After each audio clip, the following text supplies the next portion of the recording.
Light Mics. This is episode 1, season 1 for Michael and Patrick.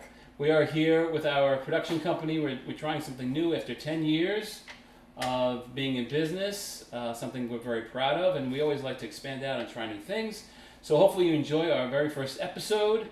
We are actually going to be on YouTube and all the streaming services for podcasts like Spotify. You can find us on Apple Music, stuff like that. So if you are just listening to us, you will miss my amazing Spiderman shirt, which we'll be talking about today. It's a nice shirt. It's a very nice shirt. You should see it.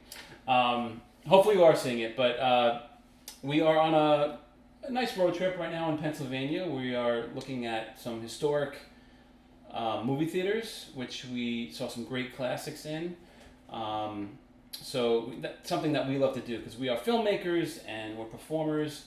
So as a production company and just lover of art and film, we wanted to see what it was like, and we were not disappointed. Nope. And we're going to be talking about all things movies, theater, music, and anything else that pops into our heads. Yeah. Knowing us. Knowing us, right. But what was the name of the movie we did see in the historic? We Newton, saw Swing Time, starring Fred Astaire and Ginger Rogers. Mm-hmm. So, which was made 90 years ago. So it's amazing. Right. We both loved it. Interesting to see a movie made 90 years ago, and then we're going to be talking about Spiderman made today. So that's sort of interesting, right? The comparison this week of the two different movies that we've seen. Yeah, and we weren't planning on making a connection, but the connection that the host of there was a host before the movie played and after with some Q&A was really cool. But he had brought up to our attention that the actor playing Spider-Man, Peter Parker, is also going to be playing yes, Tom Holland. Right. Tom Holland's next. I don't know of his next role, but I know he's shooting a biopic about Fred Astaire, and he's playing Fred Astaire. So in case people don't remember this or know, Tom Holland actually started in dance. He was in Billy Elliot and on stage, so it's quite a cycle for him. I was just about to say, and he's really having a good summer, Mr. Holland. He is. I'm always learning though from Patrick. I did not know that he got his start doing dance because I was going to say those. I mean, either way, it's big shoes to fill, pun intended. Another tough shoes to fill.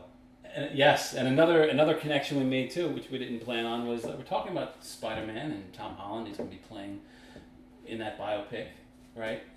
Fred Astaire, but also it was called Swing Time. So 1936 was such a great movie for the time with the special effects, but you know, Spider-Man swings. Yeah, swings. So so anyway, yes, it was a great movie. We had a great experience in Newton, Pennsylvania, with this historic theater. I think it opened up like it was built in 1830s or something like that, and a few iterations 1831, and then started showing movies in 1906. I think it was like a town hall or something like that first before I put on plays and movies. So really, really cool. But like we said, today we are going to be talking about Spider-Man and what we really liked about it, if there was things that we didn't like about it, and how we thought it held up in the Marvel universe and stuff like that. So all things Spider-Man. Things Spider-Man. So where should we kick it off? There's some facts, right? Okay. So Spider-Man Brand New Day was released July 31st. And it's already made over $1 billion. Oh my God! Over $1 billion. It just opened up a little over a week ago, and over $1 billion. And what I personally love about that means people are going to theaters. You know, we're both passionate about that. People are going to the theaters to see it. It is directed by Destin. I have to read my notes. Destin Daniel Cretton, Cretton. I hope I pronounce it right. Destin directed the Marvel movie Shang-Chi, and the Marvel TV series Wonder Man, so he definitely has firm standing with Marvel. And of course it is starring Tom Holland as, of course, Peter Parker Spider-Man, Zendaya as MJ, some great, John Berthol is in it as comes in as the Punisher, Mark Ruffalo as Bruce Banner and the Hulk, so really, really strong cast. Plot. Let's see the plot of. How would you explain the plot? So it takes place 4 years after the last Spider-Man movie, which is Spider-Man No Way Home. That was the one with the 3 Spider-Men. The Andrew Garfield, Tobey, and Tom. This takes place 4 years afterwards, and if anyone remembers from that movie, it was the world pretty much had to forget Peter Parker. So Peter had to go off and pretty much live in isolation. He had lost his aunt, he had lost his friends, and so this starts 4 years later, and Spider-Man is revered, but Peter Parker is quite alone, and so that's sort of the jumping point. It takes 4 years later, and things that happen. This movie's also important because it is reintroducing or introducing the X-Men characters directly into the mainstream, MCU, the Marvel Cinematic Universe. Very exciting. They were sort of separate before that, and the references, but so I think that's really an exciting thing. Yeah, I'm very excited about that. And it's funny because I actually, I kind of feel bad about that. I didn't realize Destin, you said his name was Destin. I didn't realize that he directed it. It was amazing. I really liked the direction, and the cinematography was wonderful. I had notes on that too. Yes. I don't know if we're gonna go out of order or like of but I know we're just kind of riffing here. But I know I saw something about it before the movie about how they shot it when they want to shoot something with a lot of action and great potential cinematography. They do it specific to IMAX, and that I think is such a great thing because even though we didn't see it in IMAX though, we saw it in we saw it in Dolby theater, right? It was in Dolby, which is an amazing thing too. But IMAX, I think on the bigger screens, because other movies I've seen that are very action packed, it's kind of like whoa, like sometimes your stomach moves, like you're falling off a cliff or whatever. And there was plenty of that in this movie, so I think I would recommend, if you haven't seen it yet, actually we should have said in the beginning, spoiler alert, if you haven't seen the movie, please don't watch this, because there will definitely be spoilers, so swipe away. But if you have seen it, hopefully you have, go back and see it in IMAX, because oh my god, it looked so great when in the beginning when he's falling off. I felt like, particularly for Spider-Man, that character, right? So, the agility, the acrobatics, and movement. You felt like you were almost on his back, right? You're going along with him, and you're right. It could be a little, whoa, I'm getting a little vertigo. Yeah. But I thought that, and I think they specifically made that in this movie more than maybe the other Spider-Man movies. That I saw that in a couple of scenes, and I thought that was really, really cool. It was almost like I said, someone's on Tom's back with a camcorder, or camera's right there as he's doing all these things. I mean, the special effects and all that, but it was effective.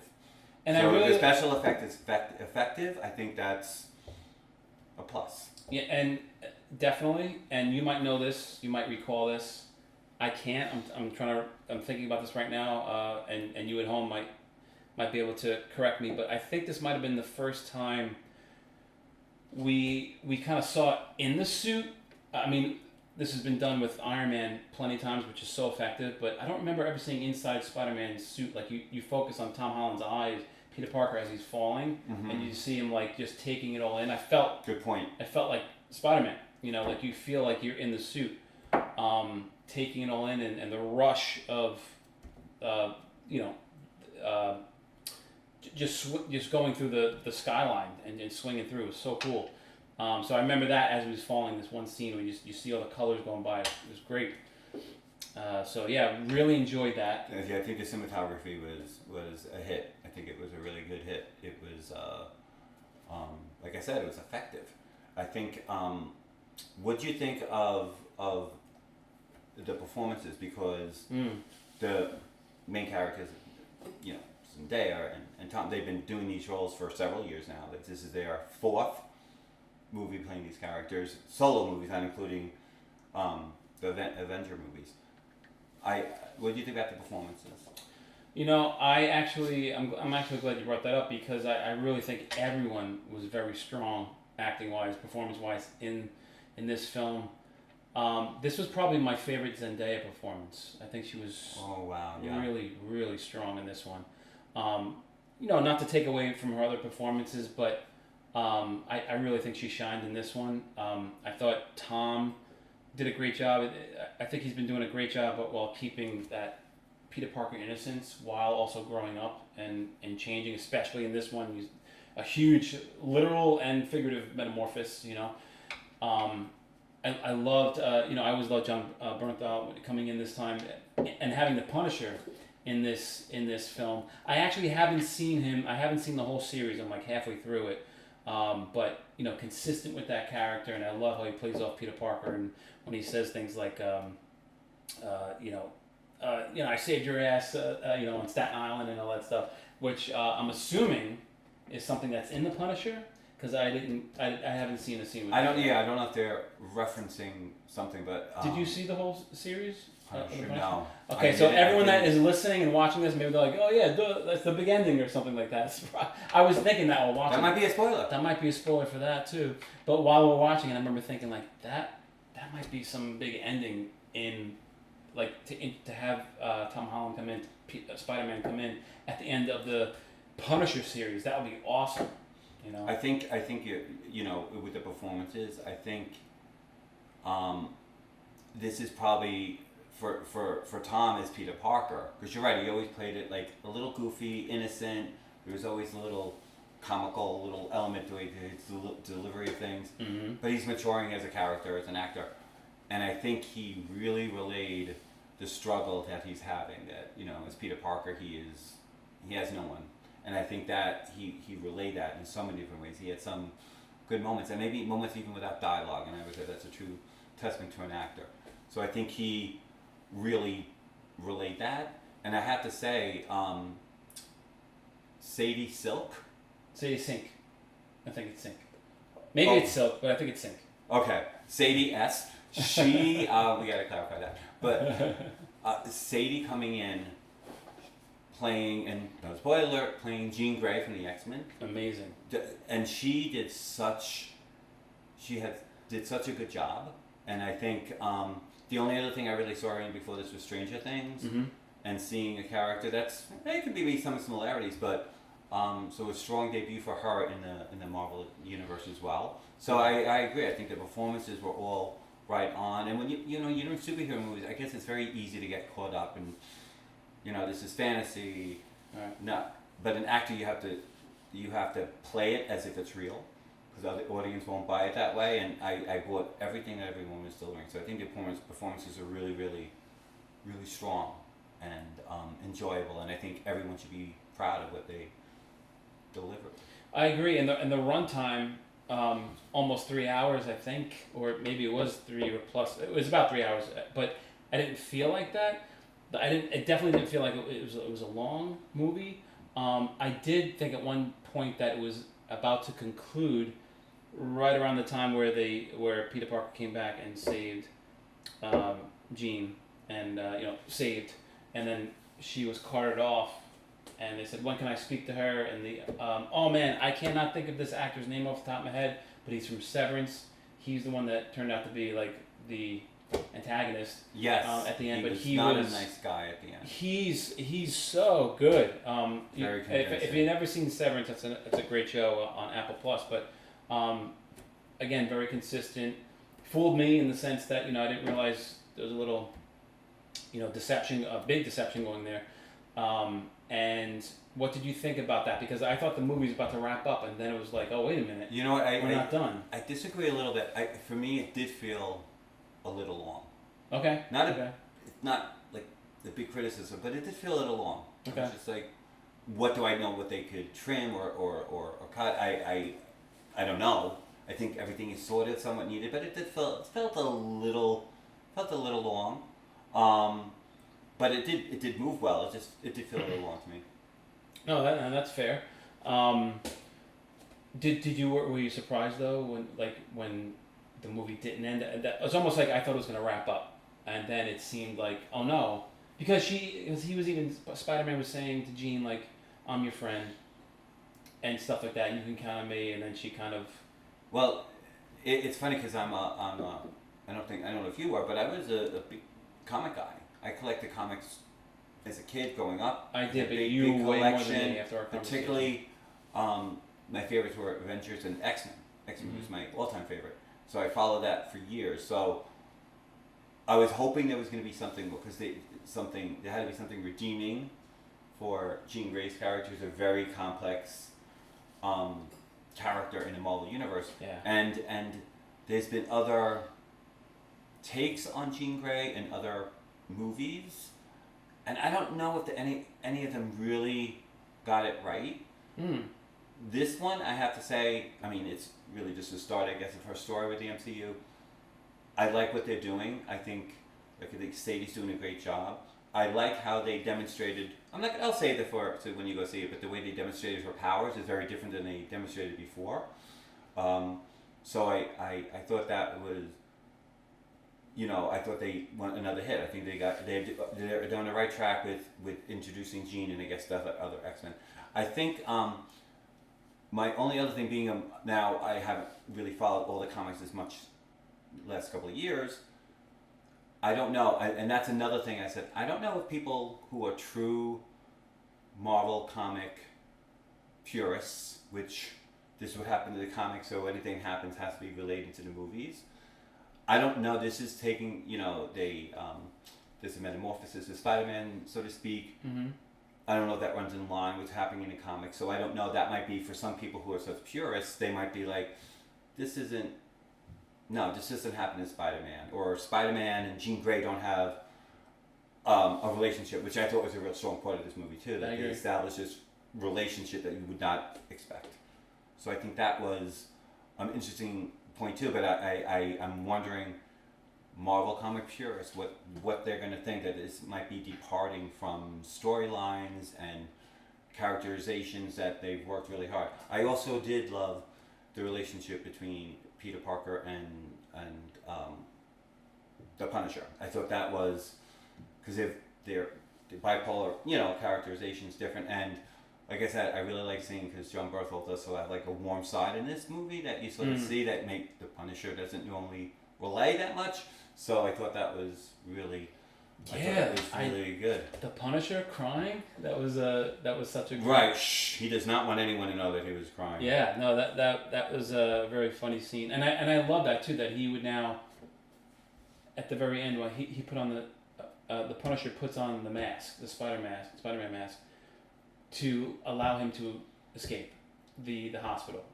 That was a powerful scene for me too, because first of all, the Punisher is now putting someone before him, right, before and himself. Someone who always punishes by character and just by the way he exists is always in the shadows. I don't want to be front and center, a lot of publicity in there, and getting all the attention, and he purposely did that to help his friend. So I think I agree. I think that was, like I said, I think they made really good decisions with the movie. I appreciate, they find moments, right? And as performers and working with actors as a director and all that, when you find moments that you can sort of put, and it may not necessarily move a plot, but it might show more depth to a character. There's, really sweet moments with, Peter and his friends when he sort of comes back to them after 4 years of isolation, and did it move the plot along? Not really, but it showed like, hey, they're joking around. Just so I think they made really, really good decisions. So with what would you say? Like, can you say, like, now, just at first, let's just stick to the solo Spider-Man movies with Tom Holland. Well, actually, before we go to the next point, because we're talking about acting performances, I do want to mention I really loved. There's these two moments. I mean, I love the whole movie. I did. Another thing, I'm just going to say that I really love this movie a lot. But there's two particular scenes that I thought they did really well. Well written. But also well acted. Like, it was executed beautifully. First, Marissa Tomei comes back, and we see this moment where Jean gets inside Peter's head and reliving a moment that we never saw before between Peter's aunt, Marissa Tomei's character, Aunt May, and Peter. I think there was like there's bunk beds, and she sat down next to him and was explaining that that there's gonna be changes, but no matter what, your power is, because he went from with great power comes great responsibility. But what was her message this time for Peter? Because Jean interjected herself in the scene, which I thought was well done. With the powers, yes. With the powers, and she almost like didn't believe Peter when when he was saying, "I'm your friend, and I'm not here to hurt you. I'm here to help." And then Jean, we find out that her mother didn't know what to do with her and their powers, which might have strayed a little bit from the original X-Men. Origin story. I think they changed. They took liberties. They take liberties. They changed things. Because she died established in the comics, and that's what I'm saying. Like, I don't know. It doesn't bother me. It didn't bother me either. But she didn't have a mother, which was still consistent, right? Regardless of what happened. And then what happened with Aunt May was originally in the memory telling Peter Parker, like, "I'm here for you." Because she didn't have a mother figure, when she was sitting across from Marissa Tomei, there was such great acting when she hugged her and stuff. I feel like she was just like, didn't know what to do with it, but like totally was like a sponge to it and absorbing it. Well acted, well written. I'm getting goosebumps just thinking about it. The other scene, part of the scene that I absolutely loved, I didn't even think we spoke about this beforehand, was when she asks, all right, MJ finds the letter that Peter wrote to her, but was never gonna, or wasn't sure if he was ever gonna. Sort of disclosing what happened 4 years ago, and right, and why he had know to me, but you did, right? Mm-hmm. Get erased from her memory. The letter this had a whole big loving part. relationship, friendship, gone, right?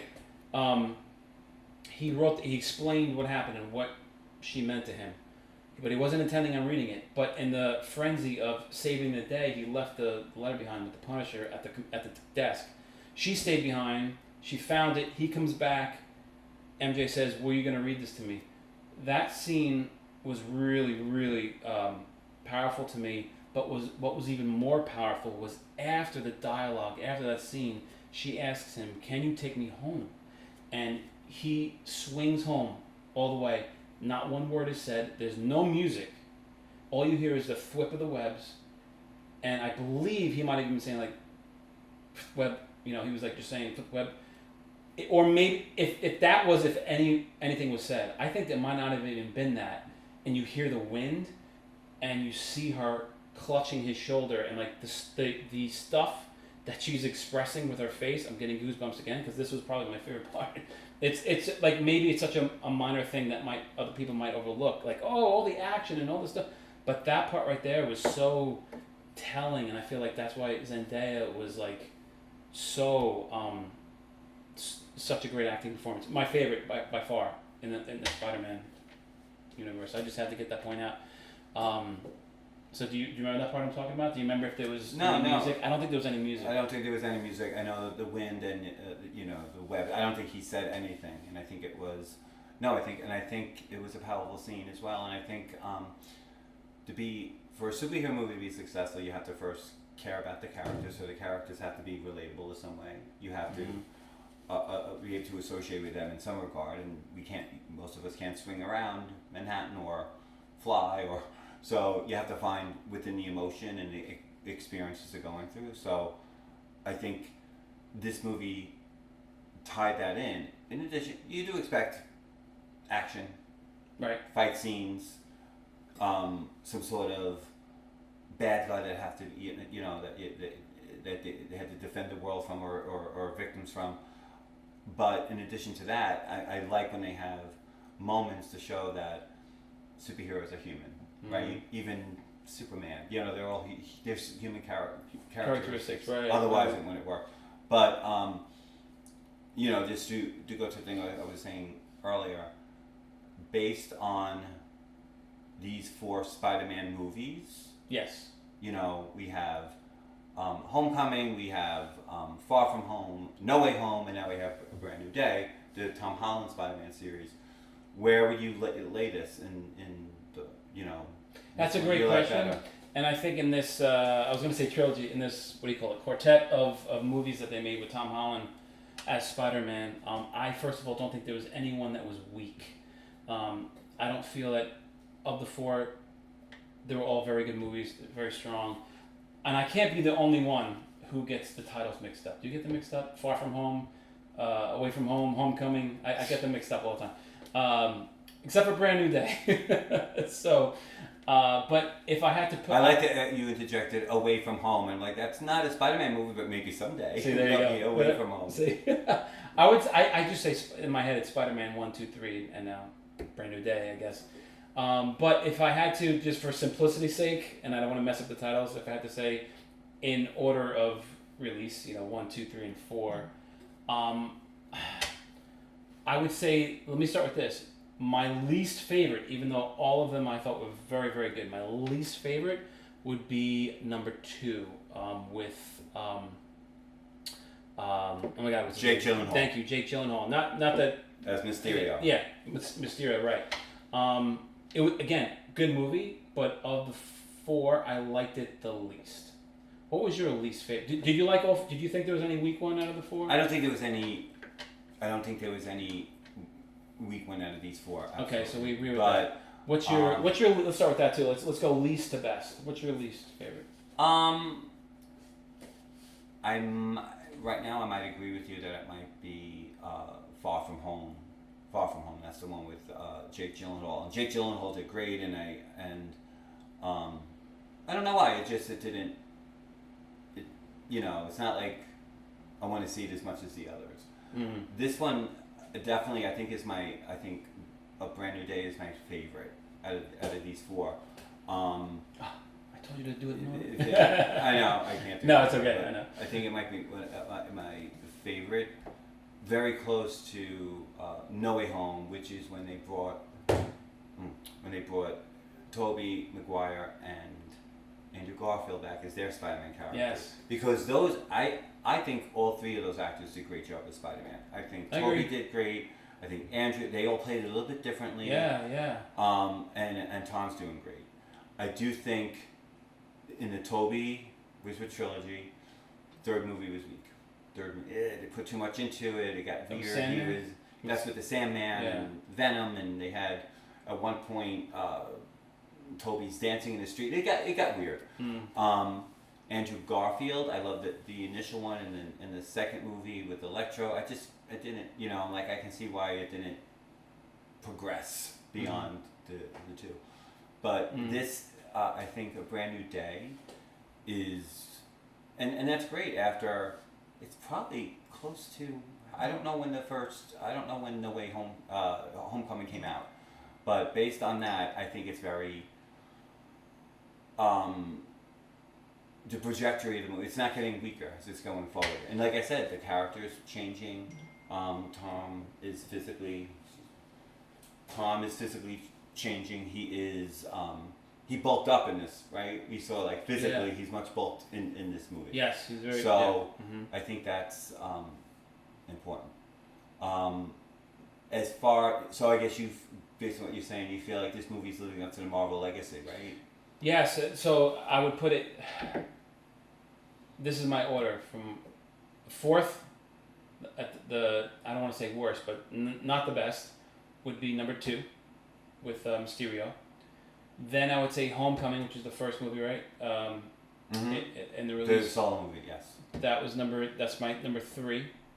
Number 2, I'm actually going to say A Brand New Day, but just by a smidgen, do I put the 3rd release as my number 1? Yes. Because I can, comparing the excitement, I think, as a fan of Spider-Man and, you know, loving all the movies, because like I said, Andrew Garfield and Tobey Maguire, they played it differently, but I still loved all three how they played it.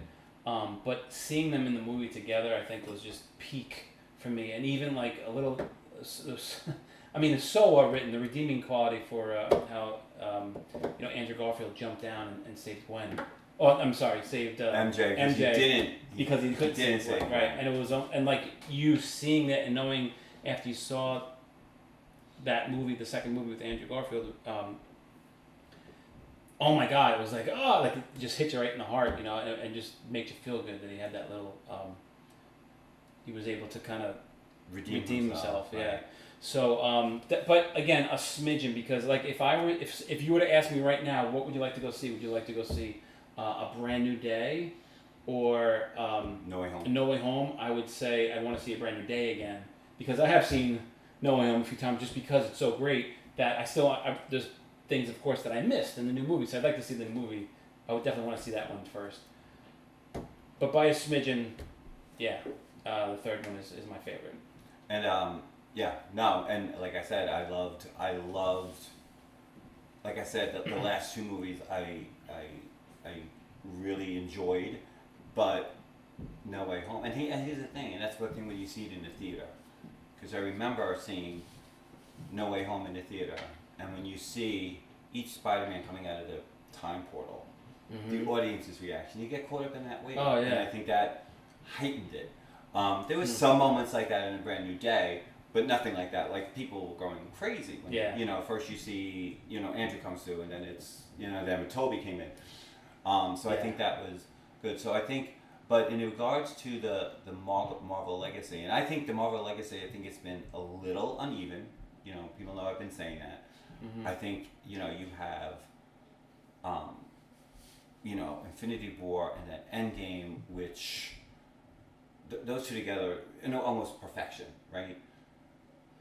Where do you go from there? And I think they misstepped. I think they miscalculated with things. They started projects that let's bring in Kang, let's get Kang out, let's do this, let's do that. But they were consistent with Spider-Man, so I like that. Speaking of that and legacy of Marvel, I do have to say another point that I like about this movie is I do feel that Bruce Banner Hulk was redeemed a little bit. Yeah, in this movie too, I'm glad you brought that up. because we spoke about this. I think in Infinity War and then Endgame, like in Infinity War, Hulk was sidelined. He had, Bruce Banner had the big suit. Endgame, then it was Smart Hulk, who not as fun. I'm sorry, I'm not as enjoying as much. Seeing Angry Hulk, spoiler alert, Angry Hulk does come back into this and has a great sequence with Spider-Man. I like that. I'm really glad you brought that up. Yeah. This is the Hulk we grew up and knew, and I think, because other than, I'm like, I find that as interesting, I found it more boring. I like the Savage Hulk. Yeah, right. So what did you think when he went from, because I was like, oh my, like I did not expect it. Like, holy crap, it was great. When he went from, Bruce Banner to Smart Hulk, looking like Smart Hulk, and I thought, okay, cool. But then when he got really angry, that was the moment where I think everyone was like, oh my God. He's back. Like, just full on rage, like the first Avengers, like that kind of, like, Hulk go smash. We actually have it right. We haven't seen Angry Hulk since the second Avengers. Age of Ultron. Yeah, right. After that, he was sidelined in Infinity War, and even in he had a stint in the She-Hulk series. So I thought it was good. I'm like, I just said, well, thank you for whoever thought of that. Thank you, because I think the Hulk as a character sort of need that, because he was sort of like, I don't know, running out of steam in a way. I felt like, where can you go with this? So going back to the beginning in a way. Yeah, and we can go back and forth, and I'm sure you at home listening and or on the road where you're listening or watching this, it's like, I'm sure you have something to say about everything that we're talking about. Feel free to put in the comments. Let us know what you thought about this, because even that, like in Infinity War with Thanos, when he's on the ship, like, do you think that was worthy of Hulk's character? Oh, right, like the fight in the very fight in the beginning, yeah. And then because after that it was like, he had he had performance issues. Let's say that. So he needs Hulk Viagra. Yeah. So I mean, like, but a lot of people, I think, even like friends of ours, were disagreeing with it. So maybe you disagree too, and you think that it was really well written in Infinity War. Patrick would say you're wrong, but it's. I think it'd be a good point. Like they can put in the comments, and also wherever you're watching it, we could in the text box list our email address so they can comment and send an email, and we can maybe bring it up in a future episode. Where would you? So if we give this a rating out of 1 to 10, what would you say? What would you give Spider-Man Brand New Day? I would give it a 9.3. Wow, 9.3. I'm going to be specific and listen, because when I say a 10, it's perfect. It's a perfect movie. I'm going to say 9.3, which is very high. It's a very high rating. And just so you can have something to quantify and measure what I was talking about before, No Way Home. No Way Home, the 3 Spider-Man. Is number 3 Spider-Man is a 9.6 in my opinion. Wow. So even that's not perfect. All right. So it's a 0.3 difference between the two. 9.5, 9.6. Yes. So I would definitely say that that's a very good rating. What would you give it out of 10? Well, You're like 11. No. No, I agree. I mean, like I said, I found, right, perfection's hard to find, and I think there's always room for improvement. I would say 8.75. Oh wow. Okay, so less than what I give. Okay, I thought I was kind of maybe being a little no, harsh with it. Okay. It's still a great rating. It's a great movie. I think for me it was the length a little bit, and I think I do question how far are they straying from the Marvel lore in the comics, and it didn't have like that moment, that audience moment, like we were talking about in No Way Home and in Infinity War and in Endgame, where the audience you're riding that wave of the audience, but that always races up a little bit. Not that anything notoriously bad, but 8.75. That's for me. That's good. It's a very good rating. What would you give it at home? If you're watching this on YouTube, please comment what you rated out of 10. Spider-Man: A Brand New Day. Anything else that you might like to see from us in the future, talk about and discuss, please also put that in the comments. We'd love to know what you'd like to hear us talk about. Again, we are performers, and Patrick is a phenomenal writer and director as well, so I'm sure we'll be doing a lot of topics concerning that. But is there anything else? Well, thank you for saying that. That's nice. Thank you. No, you're welcome. I mean it. Is there anything else we can say about this movie? I think we rated it. I think what you said. I think just in general, you need to go to see it. I think this is a movie that you definitely have to see in the theater, like you said. Yes. I think it will lose something. It'll be streaming. It'll be very successful, but I think it will lose something. Seeing it on a big screen in IMAX with the sound and the, like I said, being immersed in the story literally. I think and that's what I have to say. See it in the theater. See more movies in the theater. We got the theaters are struggling a little bit, and there's nothing like going to the movies. So that's my preaching moment. No, I agree with that preaching moment. I absolutely love the magic of the theater. So with that said, we'd like to thank all of you for watching and tuning in, whether you're watching on YouTube or somewhere in the podcast world, Spotify or Apple Music. We will see you later on for our next episode, episode 2, very soon. Of Echo Light Mics. Of Echo Light Mics. I was waving as you were talking. I'm waving. Patrick's waving. And one last shot of this great Spider-Man shirt. I don't have a Spider-Man shirt, but take care. Thank you.